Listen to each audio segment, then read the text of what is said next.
Muy buenas tardes, estamos con Leandro Despuy. Leandro es presidente de la AGN. Le vamos a preguntar a él qué es la AGN, porque es una cosa que mucha gente ni sabe que existe, pero que es uno de los organismos tal vez fundamentales para la democracia argentina. Bueno, es un organismo que tiene una función estratégica muy sensible, muy importante, que es examinar cómo los que ejercen la función pública gastan. Y si ese gasto es no solamente de acuerdo a las previsiones, es regular, sino también la eficacia del gasto. Es una tarea muy compleja, pero que hace a la rendición de cuentas. Es decir, todo funcionario en un sistema republicano que lleva adelante una función, diríamos, delegada al Estado, tiene que rendir cuentas. Bueno, en esa rendición de cuentas abarca no solamente lo contable, sino también la gestión. Y esta es una de las facultades más importantes, las funciones más importantes que tiene la AGN.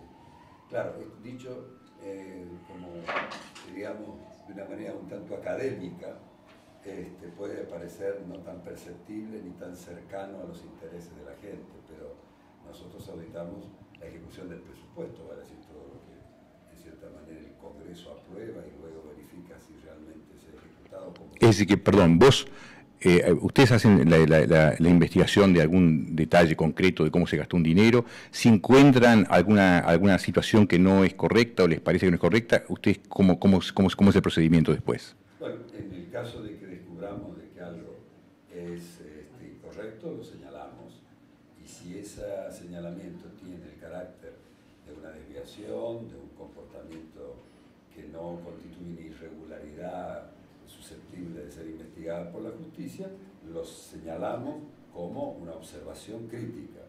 Y al mismo tiempo hacemos recomendaciones. Ahora, cuando es una irregularidad que debe ser investigada por la justicia, lo enviamos al expediente a la justicia. Directamente, no va al Congreso.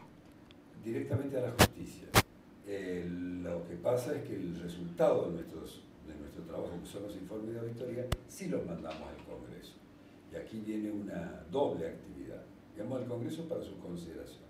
Hay que reconocer que históricamente el Congreso ha examinado nuestros informes con bastante retraso. Lo que ha sido nuevo e importante es que nosotros lo publicamos directamente en la página web, con lo cual tenemos una implicancia, un impacto directo en la ciudadanía. Y de esta manera los medios de comunicación recogen esta información, la divulgan y se transforma en un organismo con cierta visibilidad pública, con señalamientos muy precisos, que no son solamente de orden presupuestario, aunque los presupuestarios son importantes. Fíjese que en este país la gran distorsión que existe, que hay una gran diferencia entre el presupuesto que el Congreso aprueba y el presupuesto que se ejecuta. Son sumas siderales las diferencias. Y el principio fundamental del acuerdo presupuestario, del rol del Congreso, es aprobar un presupuesto que es estrictamente el que se va a ejecutar por los poderes especiales, recurriendo a los DNU, etc.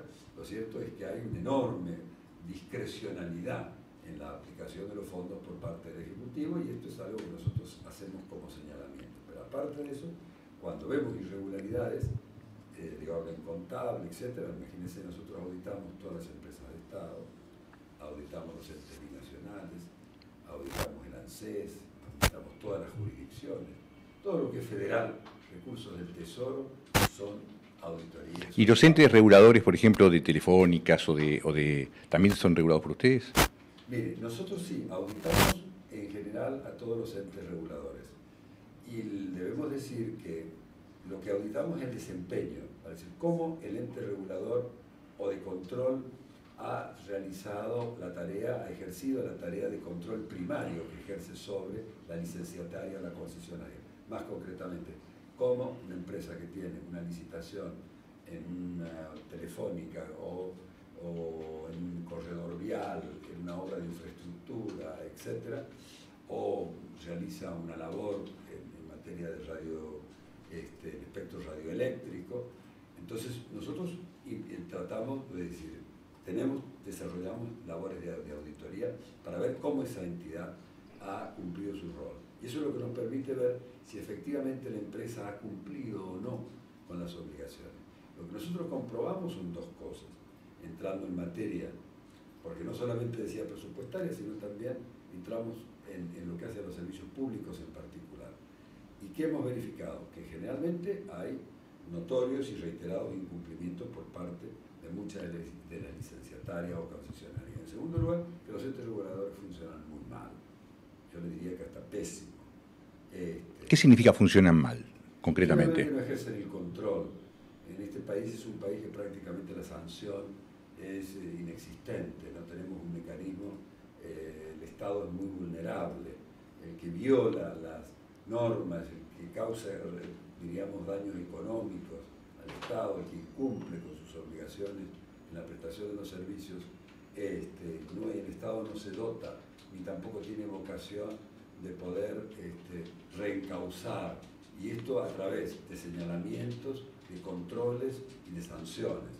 O sea, hay una debilidad estructural por parte del Estado.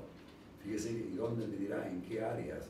Bueno, hay áreas muy sensibles, el transporte, por ejemplo, que yo creo que es una de las áreas de mayor impacto en la calidad de vida de los ciudadanos en Argentina, y es uno de los sectores más regresivos, menos desarrollados, donde el Estado ha demostrado una gestión casi, yo le diría, decadente, porque si estaba difícil el transporte en los años 2002, después de la crisis, hoy no podemos decir que haya mejorado, hace falta simplemente viajar en tren para darse cuenta de que ese servicio sigue deteriorado estructuralmente, presenta deficiencias y al mismo tiempo con enormes erogaciones por parte del Estado.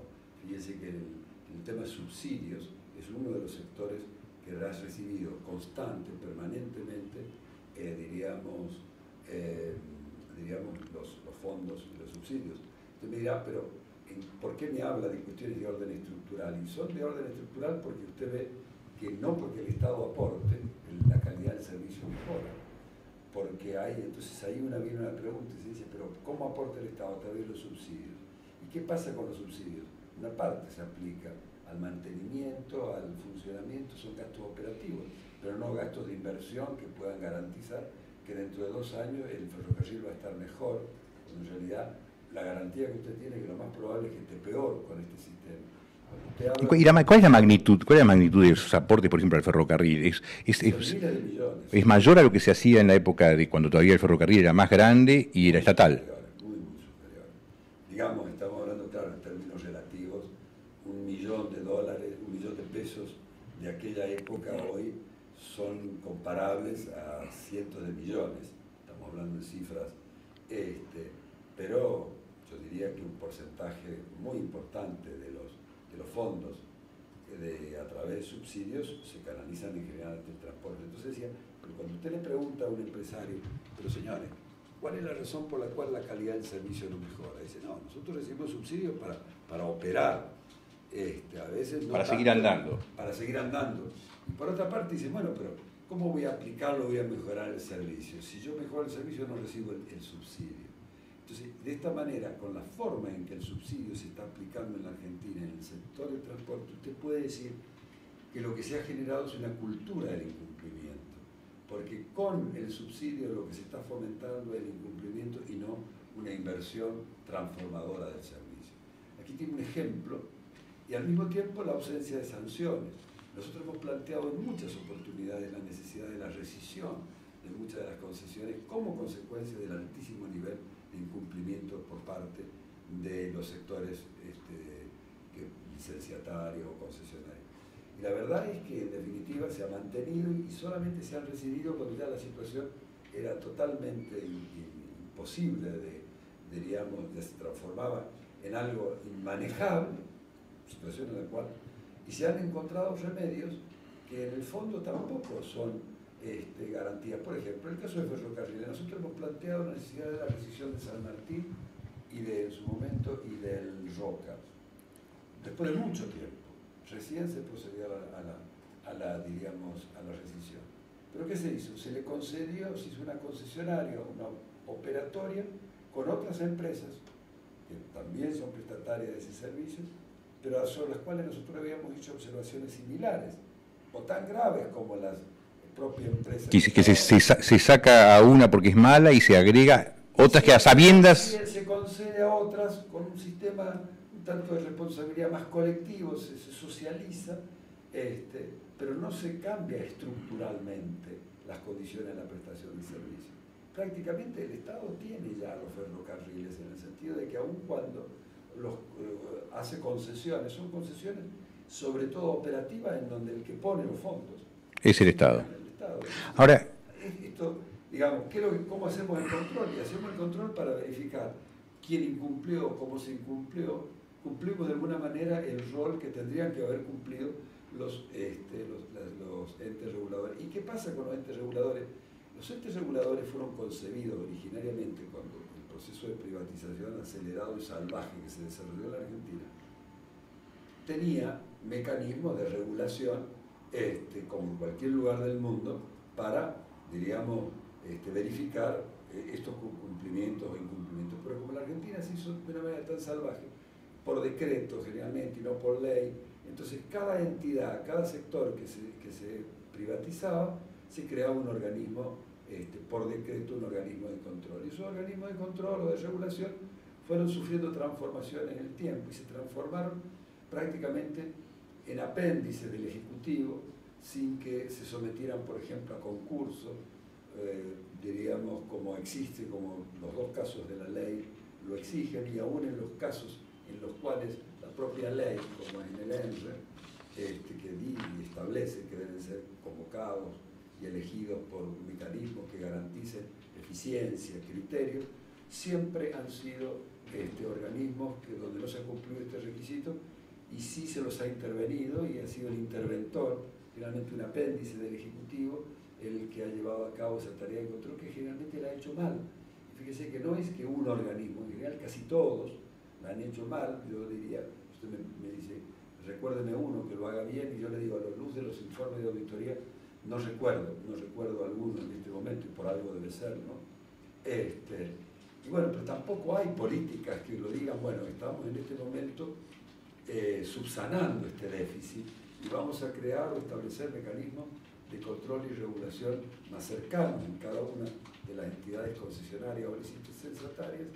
Y bueno, por lo tanto, nuestros informes de auditoría van a seguir siendo críticos en el sentido de que el control de estos organismos que ejercen es limitado, débil y en muchos casos, diríamos, un factor que incide y que alimenta desempeños muy deficientes en torno al tema de los usuarios. Yo me quedé pensando en algo que dijo usted al principio, y que es que gracias a que estaban ahora poniendo en internet lo que investigaban, lo que reconocían, por un lado, por supuesto, la utilización de las nuevas tecnologías es bienvenida y sirve para informar a la sociedad, pero al mismo tiempo ahí sentí como que era la única alternativa para poder presionar a que algunas cosas se hacen, con lo cual estaba también reconociendo en sus palabras de que un poco menos no le estaban dando mucha pelota a usted, y que tenía que entonces aprovechar esta circunstancia del Internet o esta posibilidad para poder presionar a las autoridades a que hagan algo. Mire, yo le diría que las distintas situaciones donde se expresa alguna debilidad en el comportamiento, debilidad del control frente al comportamiento de las autoridades, usted lo va a tener en muchos aspectos. Uno, primero, la problemática que se ha planteado con mucha agudeza en los últimos tiempos de la falta de acceso a la información. Es una administración, y sobre todo algunos sectores de la administración, que tienen una actitud muy reticente para entregar información indispensable para que cumplamos nuestra función. Esto es un aspecto que serían muchas consideraciones. Lo otro es la debilidad muchas veces cuando el Congreso, nosotros elaboramos informes, lo mandamos al Congreso y el Congreso le pide al Ejecutivo que le rinda cuentas sobre los señalamientos que nosotros tenemos, y no hay ningún seguimiento de esto.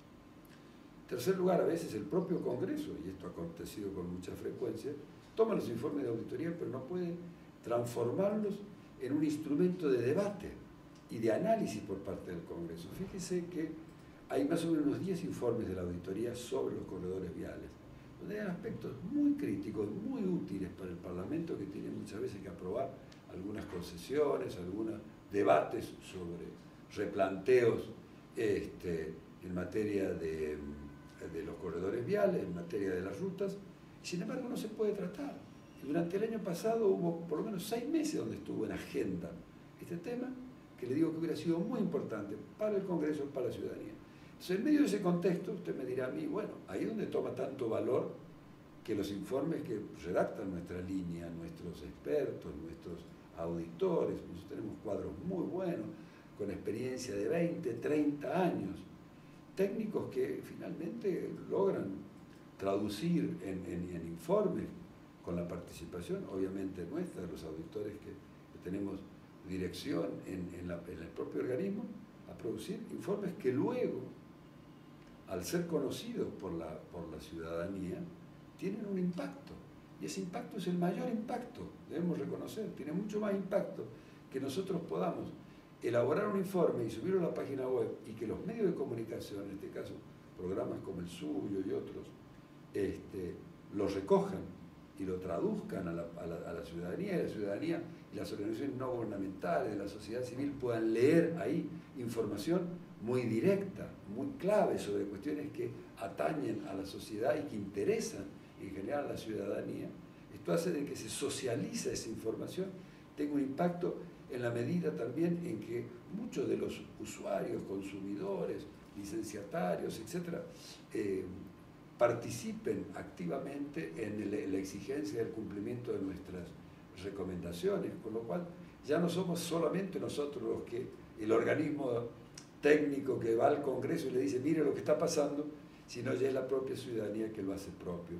Esto es un hecho muy importante. Aquí la transparencia no es solamente un principio ético, la transparencia le ha dado al control una fuerza, un vigor que era insospechado, que diríamos muchas decisiones que se toman, yo le diría inclusive a nivel del Ejecutivo, sobre la base de los informes de auditoría, es difícil saber si son porque nacieron como informes y su objetividad o por el impacto que han tenido en la población. Yo le digo, por ejemplo, se reestatizó el espacio radioeléctrico en este país. Bueno, eso fue como consecuencia de un informe de auditoría. Ese informe de auditoría, en donde nosotros pusimos de manifiesto la forma, diríamos, casi, diríamos, impúdica, en que se habían hecho negociados sobre la base de una privatización casi impensable, porque nosotros y Taiwán eran los únicos países en el mundo que habíamos hecho la aventura de privatizar el espacio radioeléctrico con todas las consecuencias económicas para la seguridad nacional, etc. Y cuando nosotros dimos a conocer ese informe y habíamos mostrado que esa empresa que no había hecho absolutamente nada, que había caotizado el espacio radioeléctrico en este país con todas las consecuencias, como le decía, era la empresa que tenía tasa de retorno más alta en este país, con repatriación de capitales en sumas considerables, etc. Inclusive que dieron lugar a escándalos en el exterior, porque en Francia esto fue un tema debatido, inclusive con crisis políticas, como la renuncia de Villepin y otras cuestiones. Bueno, en nuestro país se podía hacer todo esto. Y bueno, lo cierto es que fue un informe de la auditoría que dijo, miren lo que está pasando, que desembocó en diríamos, en la rescisión de la licitación y al mismo tiempo en la recuperación por parte del Estado, que me parece que es lo elemental y lo que hace cualquier otro país. Pero esto fue también el resultante de un gran escándalo que produjo un informe de la auditoría.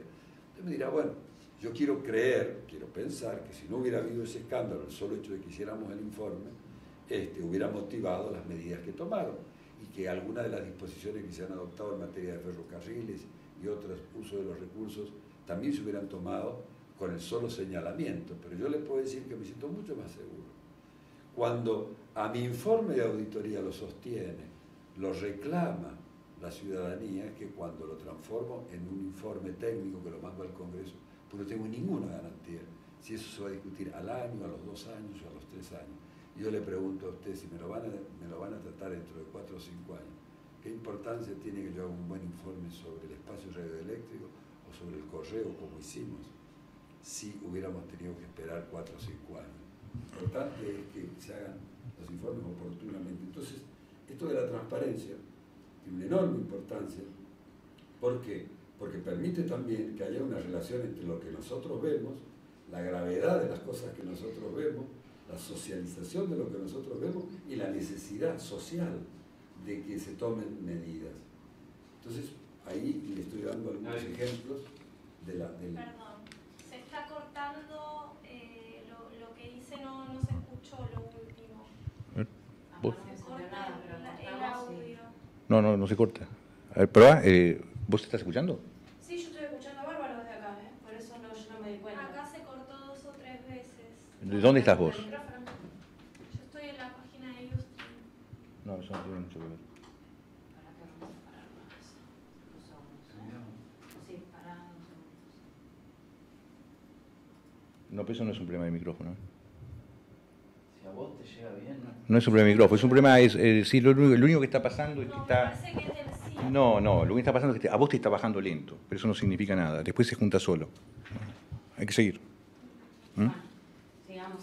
Sí. Es inconveniente, es normal. Vos no cambiaste. No. Bueno, pero no importa, después lo acomodamos técnicamente. Bueno, vamos a hacer unas preguntas que van llegando porque ya te queda poco tiempo. Vos,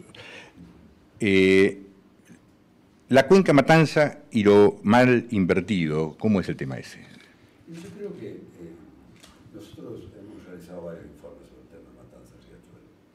Y yo diría que los informes son emblemáticos en la medida en que muestran contradicciones, muestran deficiencias, ponen al desnudo algunos aspectos culturales muy desgarrantes de nuestra propia realidad. Primero tenemos el río, uno de los ríos más contaminados, de los 10 ríos más contaminados del mundo, en la ventana de nuestra casa, en las puertas de la ciudad, con un impacto ambiental y en la salud increíble, abarca 5 millones de personas, toda la cuenca, las enfermedades, las contaminaciones son, diríamos, inenarrables, nuestros informes de auditoría lo ponen de manifiesto que los factores contaminantes son graves, que se potencian y tienen un efecto degradante, creciente, y al mismo tiempo vemos que en vez de ser un factor que se atenúa, se va agravando y cada vez se va expandiendo. Entonces uno casi diría que con el Matanza Riachuelo lo que nos ha pasado en nuestra experiencia de estos 10 años es que uno siempre piensa que lo peor está en el futuro y no ha quedado atrás. Digo esto con la seguridad de que el problema no ha sido un problema de recursos. Y nosotros ahora estamos evaluando la ejecución presupuestaria, los gastos, lo que se ha invertido en el Matanza Riachuelo como consecuencia de que la propia Corte Suprema de Justicia ha sindicado o ha establecido que la auditoría sea la que tiene que verificar esos gastos. No olvidemos que nosotros como auditoría hemos auditado el Matanza Riachuelo de distintos años, distintos enfoques, por nuestra propia competencia. Y en este caso se agrega otra, que es un pedido de la Corte que dice la asignación y la ejecución de los recursos tiene que ser auditado. Una de las cuestiones que plantea la sentencia es asignación de recursos. ¿Para qué? Porque pone en manos del auditado, del gobierno, y dice, usted tiene que identificar las partidas. ¿Para qué? Para que se puedan auditar. Esta es la principal dificultad. Un hecho técnico, un hecho que depende de voluntad política, que es eminentemente presupuestario. Identificar las partidas no se hace. Entonces nuestra labor se ve profundamente dañada, perjudicada. Es cierto que de lo que nos han señalado como ejecución presupuestaria, el 100% lo hemos auditado, pero ese 100% es solo el 8% de los casi 8.000 millones presupuestados para el gasto acumulativo de los años 2007 en adelante, pero sobre todo la ejecución del 2010, que ya es grande. ¿Y la diferencia dónde va? Y la diferencia, todo el mundo se pregunta, bueno, pero ¿por qué no hemos podido auditar lo otro? La razón, hay razones de orden técnico. ¿Qué hay detrás de esto? Bueno, yo como auditor no lo voy a poder decir hasta que no lo vea. Lo que sí puedo decirle es lo que veo. Y lo que veo es que hay, en lo que poco que pude ver, hay subejecución. Y esto es un tema gravísimo, que tienen un presupuesto y que después tiene un 30 o un 40% de subejecución. Y usted dice, bueno, pero esto es nuevo. No, todo lo que nosotros hemos auditado es grave, creciente. Vemos que en materia de contaminación las medidas que se toman o son ineficaces, o son pocas, o son escasas, o son erráticas, y Otro de los aspectos que vemos, cuando hay recursos no se ejecutan. Miren, hay un préstamo que es emblemático. Le aseguro que tendría que enseñarse en las escuelas para ver la ineficacia. Es un préstamo, ¿se acuerdan que una vez hablábamos de los 1000 días, y se hablaba también de 1000 millones, y de esos 1000 millones habría 500 millones de dólares, estoy hablando, que pondría el Estado y otros 500 que serían un préstamo. Del BID, ¿no? Del BID. Sí. El BID ofreció esto y después se acordó que iban a ser en total 250 millones puestos por el BID, 200 de aporte local. Lo cierto es que con este programa del 98 llegamos al 2002 y se había ejecutado muy poco, y lo poco que se había ejecutado eran gastos administrativos, etc. Llegamos al 2002 y Dualde dice en ese momento: vamos a aplicar 150 a los planes sociales. Y toma 150 y quedan 100 millones. Esos 100 millones siguen en circulación, viene Piccolotti. Cuando Piccolotti se hace cargo, tiene la audiencia en la Corte y la Corte le dice: bueno, ¿cómo va a hacer usted para ya llevar adelante el emprendimiento de saneamiento? Y le dice: bueno, uno de los factores es el tesoro, pero al mismo tiempo este préstamo. Luego viene Luis Villoni. El año pasado hicimos una evaluación de este préstamo que nosotros lo seguimos anualmente y se había ejecutado solo el 46%. Ya llevamos 12 años aproximadamente y se había ejecutado el 46%. Lo evaluamos este año y solamente lleva el 54%. Fíjense usted, los recursos estaban, solo el 54% se ejecutaba. Y este préstamo vence ahora en noviembre, con lo cual, si se ejecuta lo que queda, ese 46% que queda, va a tener que ser en 6 o 7 meses, se van a tener que ejecutar algo equivalente a lo que se ejecutó en 12 años. Pero lo grave no es solamente esto, porque usted me dice: bueno, muy bien, no lo ejecuta, le sobra la plata, no es necesario. Bueno, pero ve lo que está pasando en el río y dice: pero no puede ser, ¿cómo es posible que haya recursos y no se aplican? Pero además usted pagó intereses por ese préstamo. Estamos pagando intereses por dinero que no se utiliza. Y además, como usted no lo usa, además le cobran tasas de compromiso, va a decir punitorios. Y entonces este préstamo tiene tasas de punitorias enormes, muy, muy grandes. Es uno de los que más ha pagado por tasas de punitorios por no usar. Y entonces esto es una especie de paradoja ya muy irritante, porque la Corte le pregunta... Los chicos se ponen por un lado y la plata no se usa. Pero usted no me puede decir que no era por falta de plata si usted no la usa.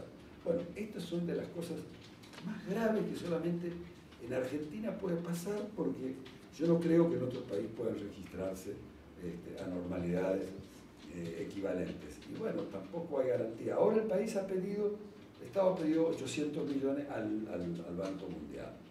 La cosa que yo hablando en la Corte, en la presentación, le decía: bueno, tomen el recaudo de que esta vez no va a pasar exactamente lo mismo, porque esta vez no son 100 millones, son 800 millones. Y si no se lleva a cabo, no hay capacidad ejecutoria, vamos a empezar a pagar intereses, tasas de compromiso, repetir una especie de historia de la cándida heréndida que no termina nunca de concluirse. Entonces, ¿cuál es la paradoja de esto? La situación es grave, en muchos sentidos se ha agravado. Las medidas que ha tomado el Estado son insuficientes. Se han resuelto uno de los problemas centrales, recursos pero no ejecutados. Y no, yo le digo que eso no se ha resuelto. Y este préstamo lo muestra, porque es el préstamo emblemático.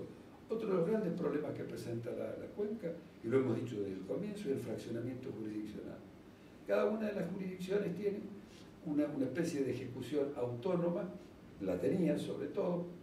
La cuestión que eso, más que para una ejecución armoniosa, se transformaba en una especie de excusa colectiva para que muchos los incumplimientos de uno no se cumplieran. El delito ambiental, y de eso se trata lo que está sucediendo ahí, de delitos ambientales, son federales. En realidad ahí no habría un problema de jurisdicción.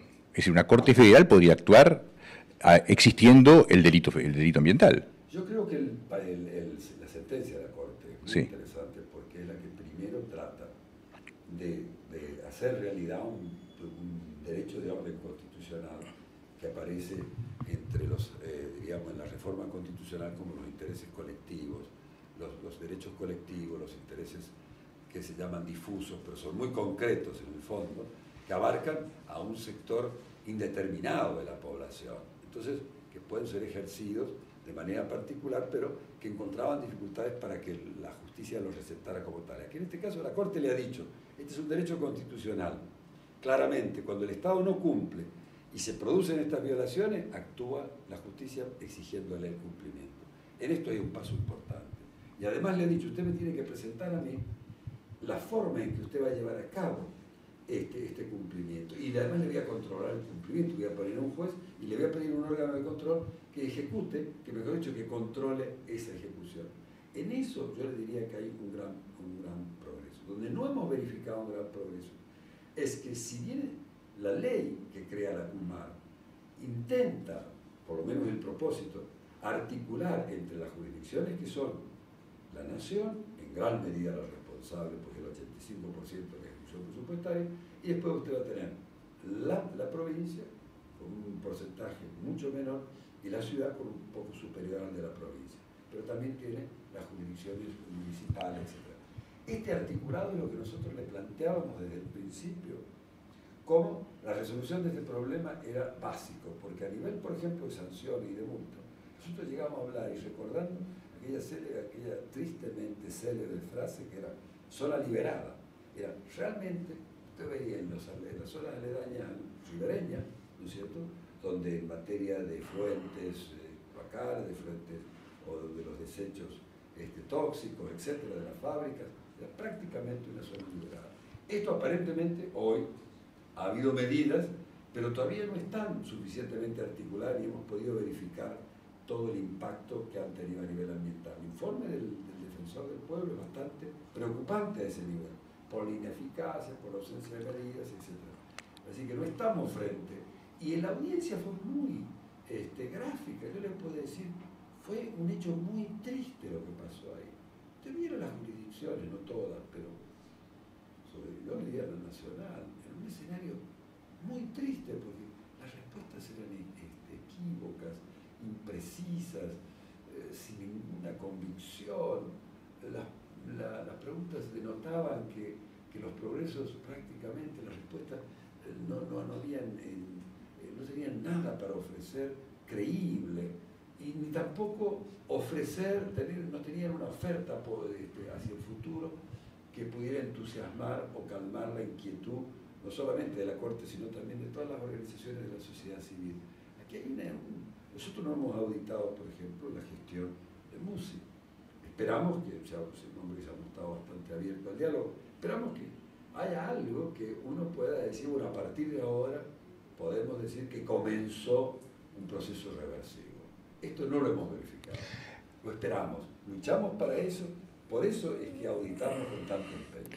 Por último, viendo las dificultades que tiene el organismo que usted preside, la poca bolilla que se le da desde el Congreso de la Nación, en el Senado específicamente, a su esfuerzo, ¿qué confianza, qué esperanza nos queda a nosotros como ciudadanos en este sistema que los organismos de control no están funcionando, no están teniendo el espacio que tienen que tener, los organismos que tienen que controlar a las privatizadas tampoco lo hacen? Es decir, ¿cómo zafamos de todo esto? ¿Qué confianza podemos tener?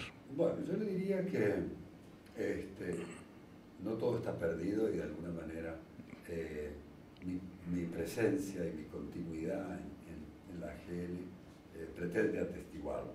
En realidad la AGN es un organismo con una altísima capacitación de los cuadros, con gente con una larga experiencia y que ha demostrado a lo largo del tiempo posibilidades de traducirnos a la sociedad y al Poder Ejecutivo y al Estado en general, que sus observaciones son acertadas y sus recomendaciones deben ser cumplidas. Esto históricamente yo le diría, fíjese que muy pocas veces, pero excepcionalmente, han sido desmentidos nuestros informes. Aquí hay un caudal, diríamos, de información, de diagnóstico, de relevamientos indiscutidos, muy importantes, y que ha tenido y tiene un enorme impacto dentro de la ciudadanía.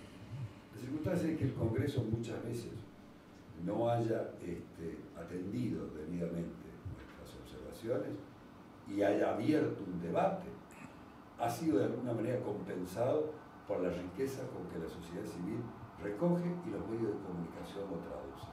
Aquí creo que hay de alguna manera algún elemento alentador. En algunos temas que son cruciales, donde el tema del acceso a la información impide, dificulta en gran medida nuestra actividad, o sea que se suma a una especie de falta de acceso y se suma a un reclamo judicial, yo le diría que tengo mucha esperanza que la justicia arbitre, nos dé la razón, entienda que sin la información nosotros no podemos cumplir con nuestra función, que nuestra función es una función constitucional. Imagínese usted lo que sería para el Estado si mañana una sentencia o un juez dice, no, bueno, los ciudadanos no están obligados a pagar los impuestos, no están obligados a hacer declaración de ganancias. Sería gravísimo para el Estado. Bueno, e igualmente grave si la justicia dijera, bueno, los organismos del Estado no están obligados a entregar la información a la gente. Esto sería la culminación. Por eso es que nosotros depositamos mucha esperanza en que la justicia. Paradójicamente, hasta ahora la justicia contencioso administrativa no nos ha dado la respuesta que nosotros esperábamos. La justicia penal, paradójicamente, sí. Porque no hemos dirigido a ella, nos ha dicho, hay que entregarle. Por ejemplo, en el caso de ARPA, la asignación, la administración de programas especiales. Y hay mucho dinero que se canaliza para subsidios y otros gastos que llevan a cabo las distintas mutuales, entre, sobre todo sindicales, cuando se trata de prestaciones de alta complejidad. Y nosotros estamos auditando eso.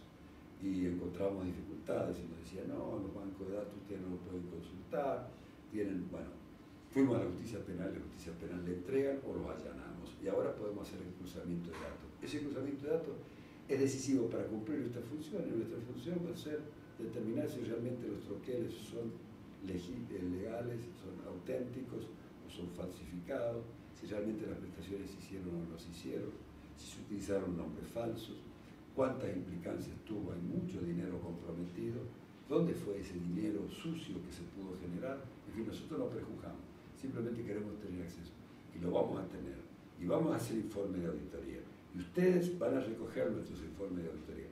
¿Qué va a hacer el Congreso? ¿Qué va a hacer el Ejecutivo? Con eso no sé, pero yo sé lo que van a hacer ustedes, sé lo que va a hacer los medios de comunicación, sé lo que va a hacer la ciudadanía y esta es mi gran esperanza. Espero que alguna vez este reclamo ciudadano, que lo hago socio, que lo socializo, porque entiendo que después la sobrevivencia, ¿y cuál es la compensación? Y la compensación puede parecerle para mí muy noble y muy significativa, la estima ciudadana.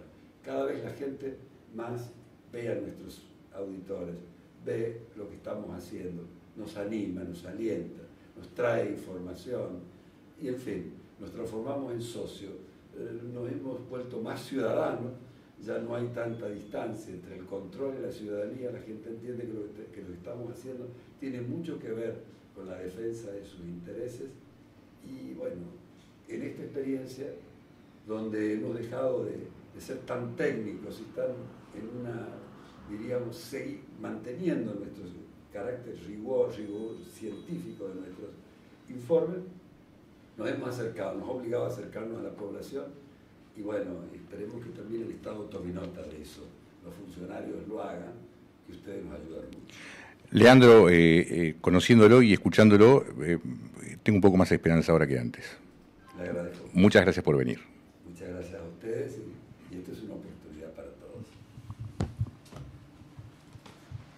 Bueno. No, el problema es que vos tenés una...